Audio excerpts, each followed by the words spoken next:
ایک مرتبہ محبت سے دیکھے اللہ اس کو ایک حج کا ثواب عطا فرماتا ہے۔ صحابہ کرام عرض کرتے ہیں یا رسول اللہ اگر وہ ایک مرتبہ دیکھے تو ایک مرتبہ تو حج ہو گیا، اور اگر وہ 2 مرتبہ دیکھے تو فرمایا 2 حجوں کا ثواب ہے۔ یا رسول اللہ 3 مرتبہ دیکھے تو 3 حجوں کا ثواب ہے۔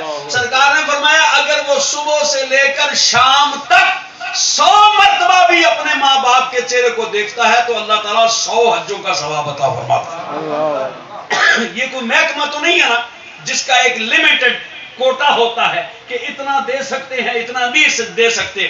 خدا ہے، وہ احکم الحاکمین ہے، وہ رازق ہے، وہ قادر مطلق ہے، وہ جس طرح چاہے جتنا چاہے جب چاہے اس کو دے سکتا ہے۔ تو والدین وہ نعمت ہے خدا کی کہ اس نعمت کو اللہ نے ایسی نعمت بنایا ہے کہ اس کا دیکھنا بھی ثواب ہے، خدمت کرنا بھی ثواب ہے، عزت کرنا بھی ثواب ہے۔ اور یہ یاد رکھیے صرف ماں باپ ہی نہیں بلکہ حضور فرماتے ہیں اپنے باپ کے دوستوں کی بھی عزت کرو، اپنے باپ کے دوستوں کی بھی عزت کرو، اپنی ماں کی سہیلیوں کی عزت کرو۔ کیوں؟ جب تم ان کی عزت کرو گے تو تمہاری ماں کی روح خوش ہوگی، تمہارے والد کی روح خوش ہوگی۔ تو دوستو یہ ایسا بہترین رشتہ ہے، ایسا کامل رشتہ ہے کہ اللہ تعالیٰ نے اس رشتے کو کہا ہے کہ یہ رشتہ ایسا ہے کہ اس کے قدموں کے نیچے تیری جنت ہے، قدموں کے نیچے جنت ہے۔ خالق کائنات نے ماں باپ کو یہ مرتبہ اور یہ احسان عطا فرمایا ہے کہ اللہ کریم فرماتا ہے کہ میں رب ہوں، وَقَضَىٰ رَبُّكَ أَلَّا تَعْبُدُوا إِلَّا إِيَّاهُ وَبِالْوَالِدَيْنِ إِحْسَانًا۔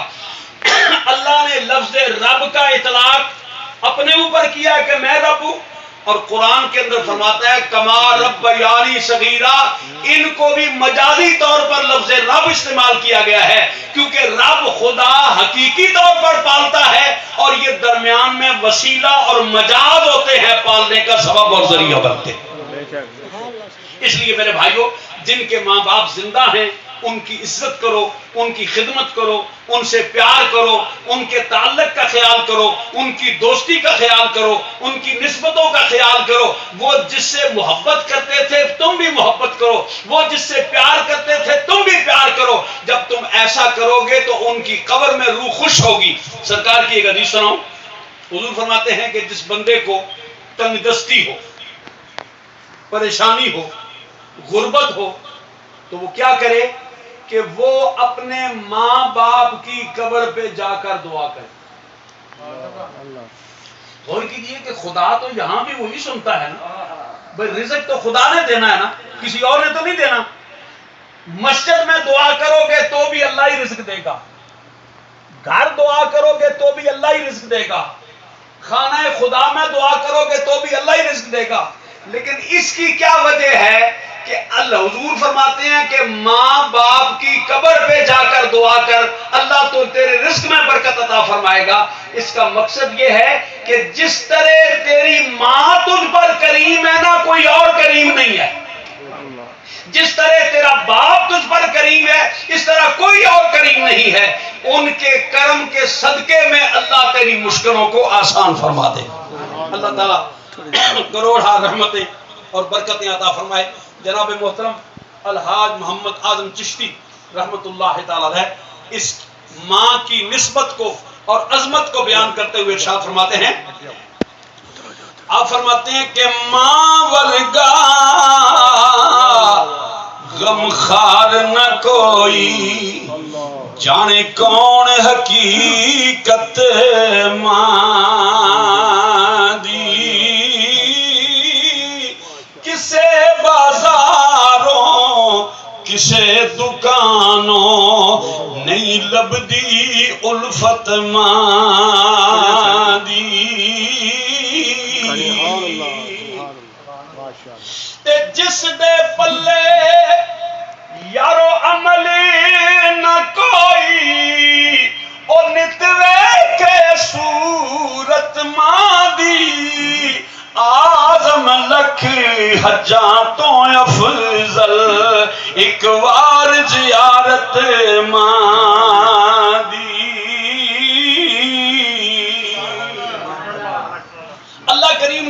اس رشتے کو اتنا پیارا بنایا ہے. حدیث پاک میں آتا ہے کہ سرکار مدینہ علیہ السلام ایک مرتبہ تشریف فرما ہے اور آقا دو عالم علیہ السلام کے صحابہ کرام بیٹھے ہوئے ہیں اور حضور اپنے صحابہ کے مجمع میں ایسے بیٹھے ہوئے ہیں جیسے شمع جل رہی ہوتی ہے تو اس کے ارد گرد پروانے بیٹھے ہوئے ہوتے ہیں. صحابہ کا مجمع ہے، حضور بیٹھے ہوئے. سرکار مدینہ صلی اللہ علیہ وآلہ وسلم صحابہ کرام کو دیکھ رہے ہیں کہ صحابہ نظر دور اٹھا کر دیکھتے ہیں ایک مائی بوڑھی عورت ہے جس نے لاٹھی کا سہارا لیا ہوا ہے، کمر جھکی ہوئی ہے، سر جھکا ہوا ہے، بال سر کے سفید ہیں اور وہ آہستہ آہستہ چلتی چلتی حضور کی بارگاہ میں آ رہی.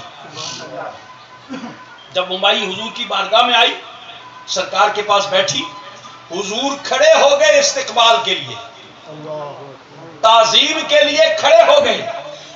جب ماں باپ آئیں تو ان کی تعظیم میں کھڑا ہونا یہ مصطفیٰ کی سنت ہے. افسر آ جائے تو سارے کھڑے ہو جاتے ہیں، کوئی امیر آدمی آ جائے تو سارے کھڑے ہو جاتے ہیں، لیکن ماں اور باپ آئیں تو کھڑا ہونا یہ مصطفیٰ کی سنت ہے. حضور کھڑے ہو گئے. جب سرکار کھڑے ہوئے نا، صحابہ کرام بھی کھڑے ہو گئے. حضور نے اپنی چادر مبارک اتاری اور زمین پہ بچھائی. زمین پہ بچھانے کے بعد ارشاد فرمایا اماں جی یہاں آ کر میری چادر پہ بیٹھے. چادر پہ بیٹھ گئی مائی جی، بیٹھ گئی.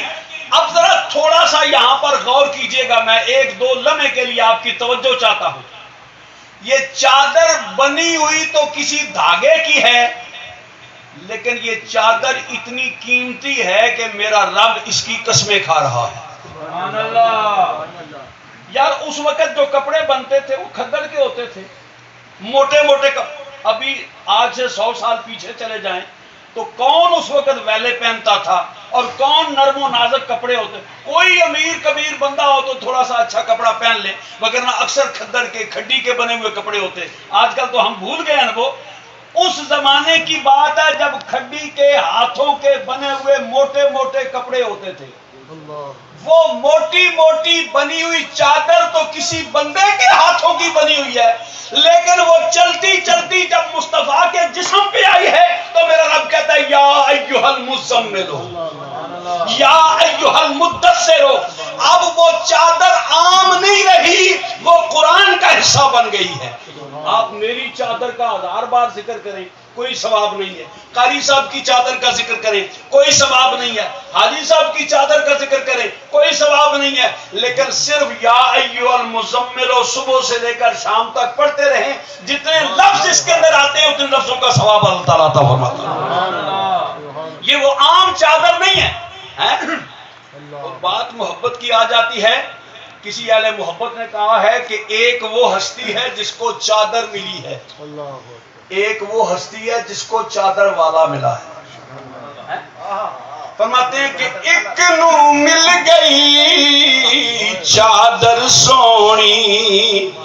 چادر تو ملی ہے نا نعت خانہ دے سردار نو، تے چادر والا ملے ہے ساری امت دے سردار نو. سبحان اللہ. ایک نو مل گئی چادر سونی تے اس دا شان نرالا.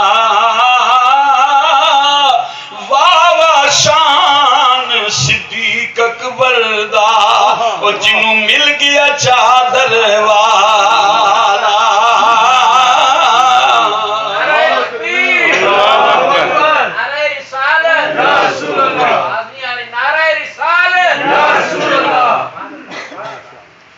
سرکار کملی نیچے بچھاتے ہیں اور بچھا کر کہتے ہیں اماں جی یہاں بیٹھو. سبحان اللہ. اماں جی بیٹھ گئے. اب اماں جی کیا کرتی ہیں؟ کبھی سرکار کی داڑھی مبارک پہ ہاتھ لگاتی ہیں، کبھی سرکار کے سینے پہ ہاتھ لگاتی ہیں، کبھی حضور کی پشت پہ ہاتھ لگاتی ہیں، کبھی زلفوں میں ہاتھ لگاتی ہیں. تجھے یاد ہو کبھی تو ماں کے پاس بیٹھا ہو، ماں کے پاس جب بچہ بیٹھتا ہے تو ماں آرام سے نہیں بیٹھتی، کبھی بیٹے کے چہرے پہ ہاتھ مارتی ہے، کبھی پشت پہ ہاتھ مارتی ہے، کبھی چھت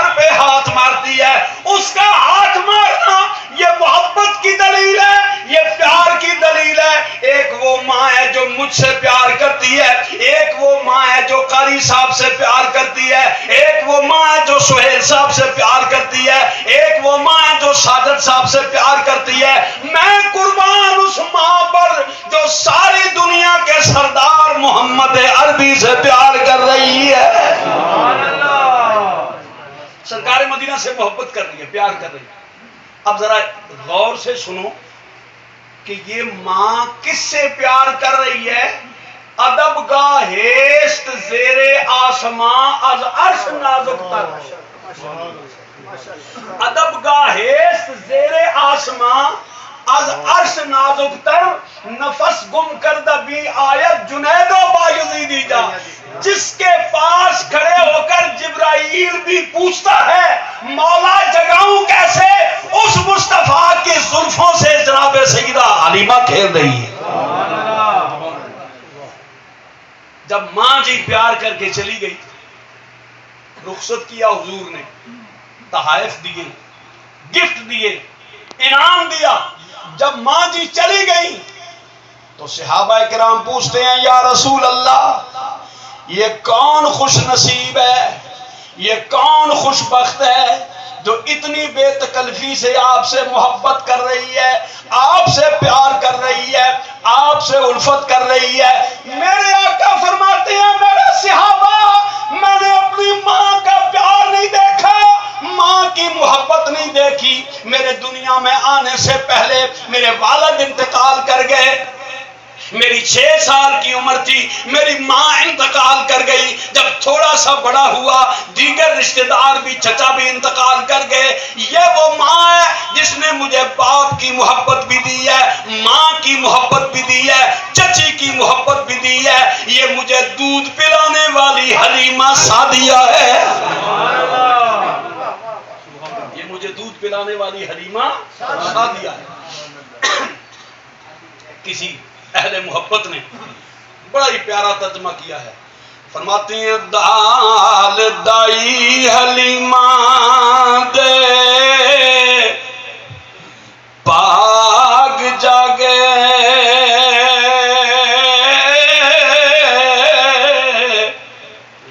کریں در یتیم لے آمدی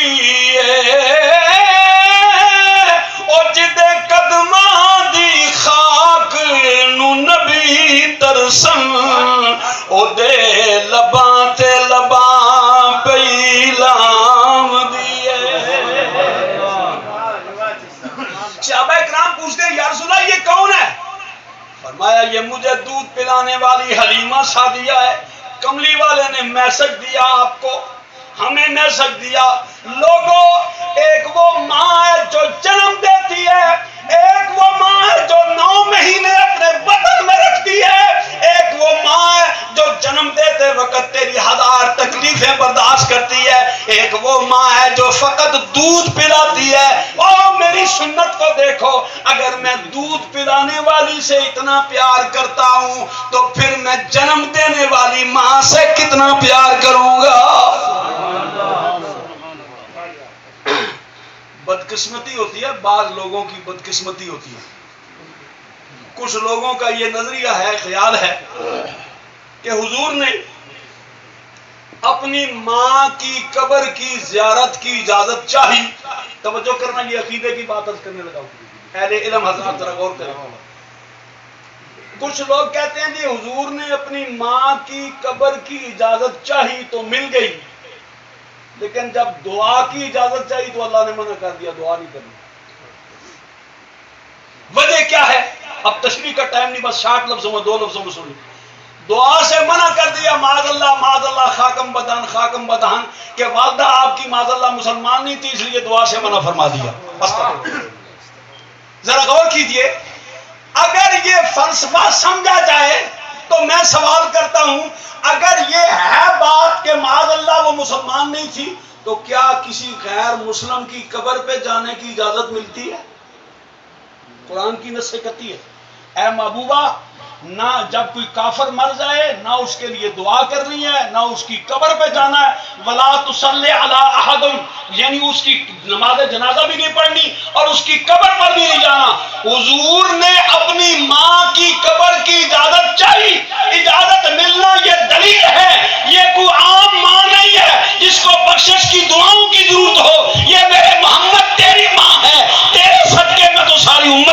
ثابت ہو جاتی ہے۔ یہ کوئی عام ماں نہیں ہے جس کو تیری میری دعاؤں کی ضرورت ہو، یہ وہ ماں ہے جس نے خدا کی امانت کو اپنے بطن میں رکھا، جس نے خدا کے محبوب کو اپنے بطن میں رکھا ہے۔ یہ وہ اور آدم علیہ السلام کی پشت میں ہوں سرکار،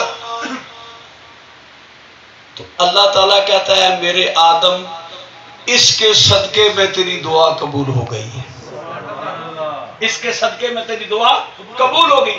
اور جس کی پشت میں رکھا جائے مصطفیٰ کو، اس کے صدقے سے دعا قبول ہوتی ہے۔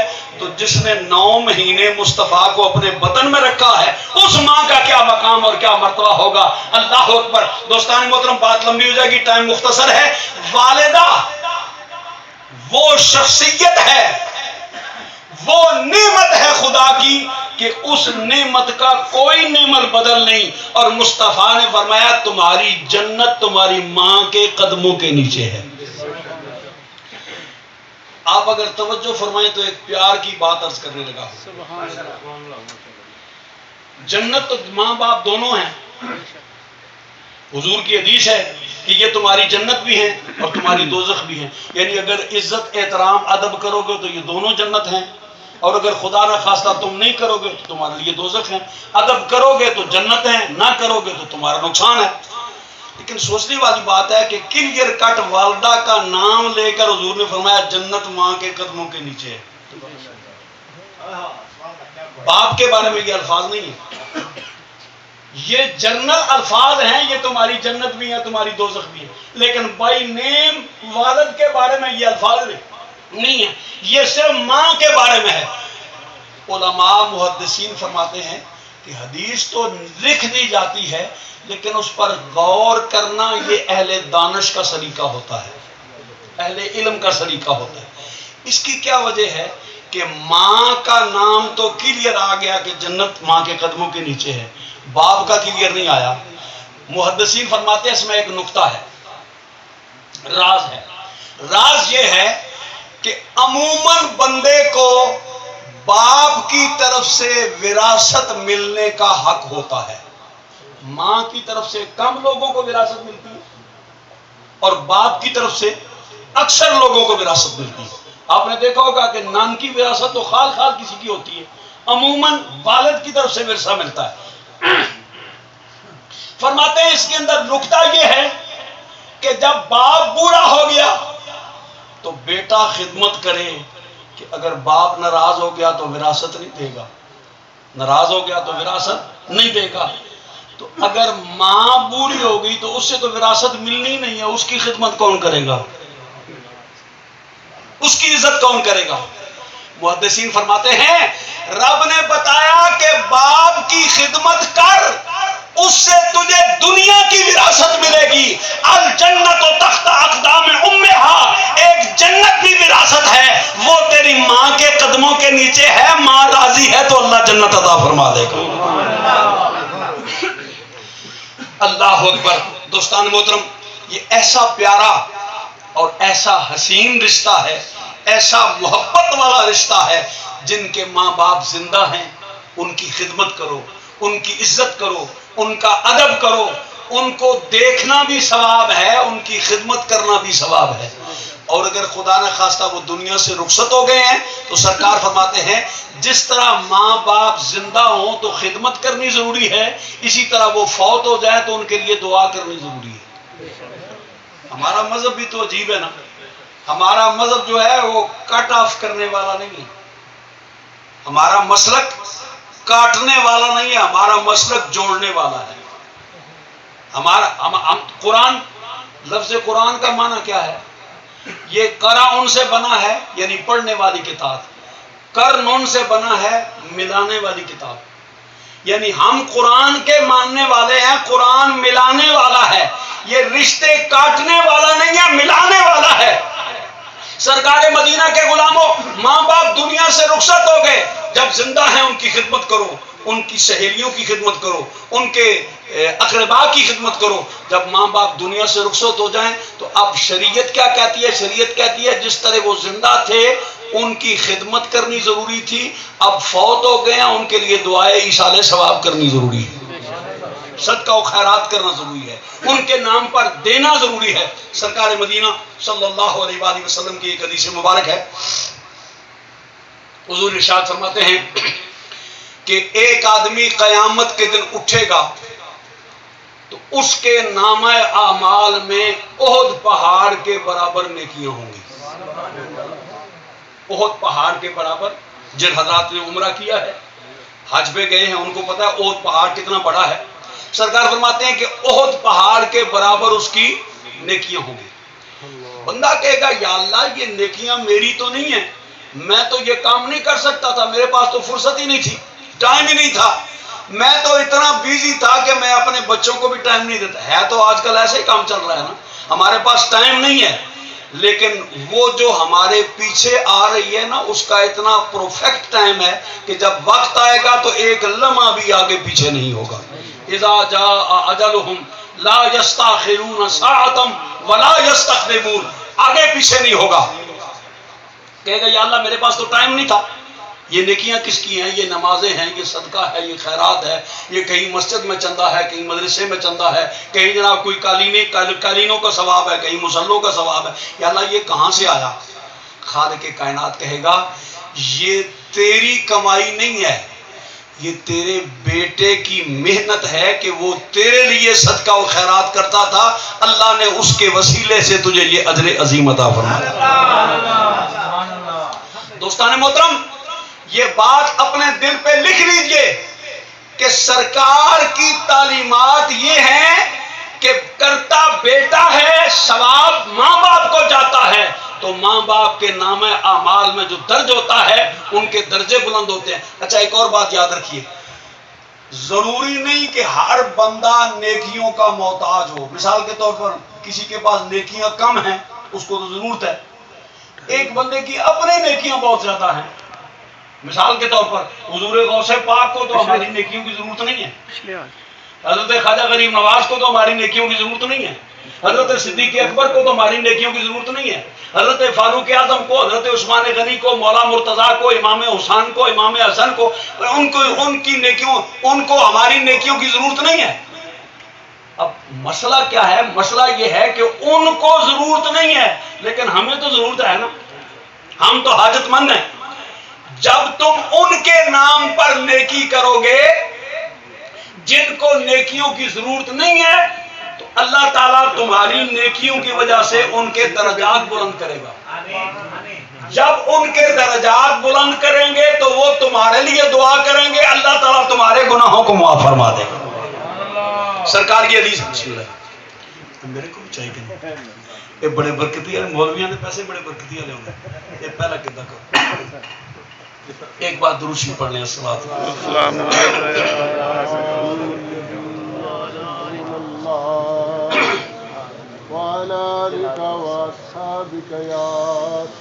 حضرات علی وقار، چونکہ ٹائم مختصر ہے، یہ مسجد کی خدمت جو ہوتی ہے نا، یہ بھی انہی نیکیوں میں شامل ہے۔ آپ اپنی طرف سے کریں گے، اپنے والدین کی طرف سے کریں گے، اپنی گھر والوں کی طرف سے کریں گے، اپنے رشتہ داروں کی طرف سے کریں گے، قیامت کے دن یہ مسجد کا ایک ایک پیسہ گواہی دے گا کہ مولا اس نے بڑی مزدوری محنت کر کے مشقت سے پیسے کمائے اور تیرے نام پہ مسجد کی خدمت کے لیے پیش کیے۔ اللہ تعالیٰ اس کی برکت سے آپ کو دین و دنیا کی برکتوں سے مالا مال فرمائے گا۔ میں انشاءاللہ تقریباً 2 مہینے یہاں پر ہوں۔ میں آپ کا شکر گزار ہوں کہ میری غیر موجودگی میں آپ نے میری اہلیہ کے لیے دعا کی ہے۔ اللہ تعالیٰ ان کی مغفرت اور بخشش فرمائے۔ قبلہ قاری صاحب کا، آپ سب کا انشاءاللہ 2 مہینے تک ادھر ہوں۔ آج کچھ طبیعت خراب تھی، انشاءاللہ اگلے جمعے پہ اللہ بہتر فرمائے گا، اور دعا کریں گے تو انشاءاللہ ٹھیک ہو جائے گا۔